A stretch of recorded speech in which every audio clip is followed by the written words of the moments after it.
Good morning children. आज हम लोग भाषा माधुरी के पाठ 16 अभ्यास के दूसरे वीडियो के बारे में जानेंगे। सेकंड पार्ट के बारे में पहले वाला in the first video you saw this one, this boy is Bopdev. ये जो है गरीब माँ बाप का बेटा था। Parents were very poor. हाँ, एक गुरुकुल में रहता था, मतलब हॉस्टल में रहता था और इसको गणित से बहुत ही डर लगता था, मैथ्स से। और एक दिन वो हॉस्टल छोड़ करके निकल गया। जब वो निकल गया चलते चलते एक गांव में पहुंचा, और जब वो गांव में पहुंचा था तब सुबह हो चुकी थी और गांव के कुएं पर औरतें पानी भर रही थी। यहाँ तक आपने पढ़ा था। अब नेक्स्ट पार्ट के बारे में हम जानेंगे। जब वो गांव के कुएं के पास पहुंचा तो कुएं पर औरतें पानी भर रही थी। उसने कुएं पर जाकर एक औरत से पानी मांगा। इस औरत से उसने पानी मांगा। औरत ने कुएं में बाल्टी डाली और पानी निकालकर उसे पिलाया। इस तरह से ये वेल है, वेल में ये बकेट को डाल करके पानी निकाल करके इसने बोपदेव को पिलाया। उसने पानी पी लिया। पानी पीते पीते उसकी आंखें कुएं के किनारे बने निशानों पर टिक गई। निशान मतलब ये सिंबल्स। पानी पीते पीते बोपदेव की नजर जो है, ही इज बोपदेव सा the type of symbols here on the well. वह कुछ सोचने लगा। He was thinking something. उसे सोचते देख पानी पिलाने वाली औरत ने सोचा, बालक और पानी पीना चाहता है। जब इस औरत ने इस लड़के की ओर देखा कि वो कुछ सोच रहा है, तो उस औरत ने सोचा कि बोपदेव और भी पानी चाहता है, और भी पानी पीना चाहता है। उसने उसकी तरफ पानी की बाल्टी बढ़ाई। फिर से उसने उसकी तरफ पानी की बाल्टी बढ़ाई। बोपदेव इशारा करके बोला, साइक करके बोला। बोपदेव क्या बोला? इन्हें किसने बनाया है? ये निशान को किसने बनाया है? बोपदेव इस औरत से पूछा। औरत हंसी और बोली। औरत हंसते हुए बोली, बेटा तुम बहुत भोले हो। हाँ, भोले मतलब तुम कुछ नहीं जानते हो, इनोसेंट। तुम बहुत भोले हो। इन्हें किसी ने नहीं बनाया। क्या कहा औरत ने? तुम बहुत भोले हो, यू आर वेरी इनोसेंट। इसे किसी ने नहीं बनाया। यह तो रस्सी के निशान है। रस्सी मतलब रोप। रोप के निशान है।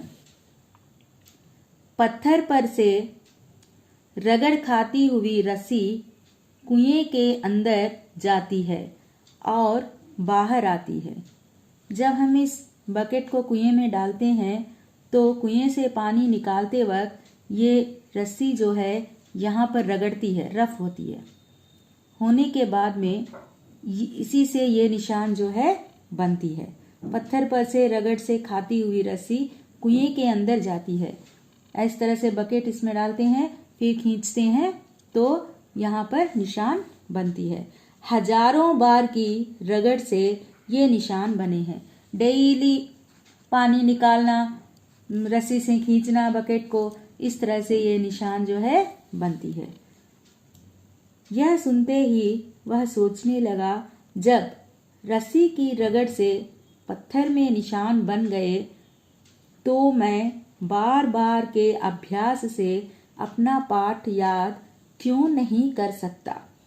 जब इस पत्थर पर रस्सी की रगड़ से, बार बार रगड़ से ये निशान बनते हैं, सिंबल्स मेक होते हैं, तो मैं बार बार प्रैक्टिस करने से, अभ्यास का मतलब क्या है? प्रैक्टिस। प्रैक्टिस करने से पाठ को क्यों नहीं याद कर सकता। इस तरह से बोपदेव सोचा।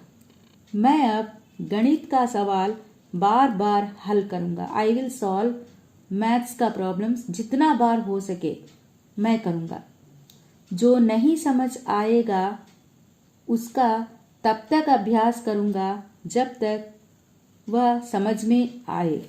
जो भी चीज़ गणित में यदि कुछ भी समझ में नहीं आता है तो मैं उसका अभ्यास तब तक करूँगा जब तक वह समझ में आए। मैं प्रैक्टिस करूँगा। इस तरह से बोपदेव मन में सोचने लगा। देखो यहाँ पर बोपदेव सोच रहा है। बोपदेव गुरुकुल में वापस लौट आया। वह अभ्यास करने लगा। वही बोपदेव बाद में बहुत बड़ा विद्वान बना।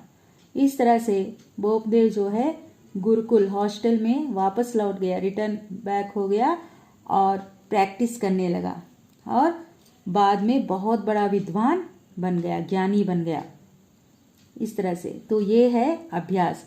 तो इससे आप क्या सीखते हो बच्चे? Practice makes a man perfect. अभ्यास का महत्व मीठा होता है। अब जितना आप परिश्रम करोगे, अभ्यास करोगे, प्रैक्टिस करोगे, उतना आप सक्सेस हो जाओगे। समझ में आया है? नेक्स्ट एक्सरसाइज यहाँ देखो, हाँ या नहीं। बोपदेव अमीर माँ बाप का बेटा था। बोपदेव के पेरेंट्स रिच थे? नहीं। गरीब माँ बाप का बेटा था? नहीं। नहीं। गुरुकुल में बच्चे वहीं रहते थे? हाँ। बोपदेव को पढ़ना अच्छा लगता था? नहीं। बोपदेव गणित में बहुत होशियार था? नहीं। कुएं पर रस्सी के निशान थे? हाँ। बच्चों इस पाठ को अच्छी तरह से पढ़ो और हाँ या नहीं को लिख करके दिखाओ। धन्यवाद।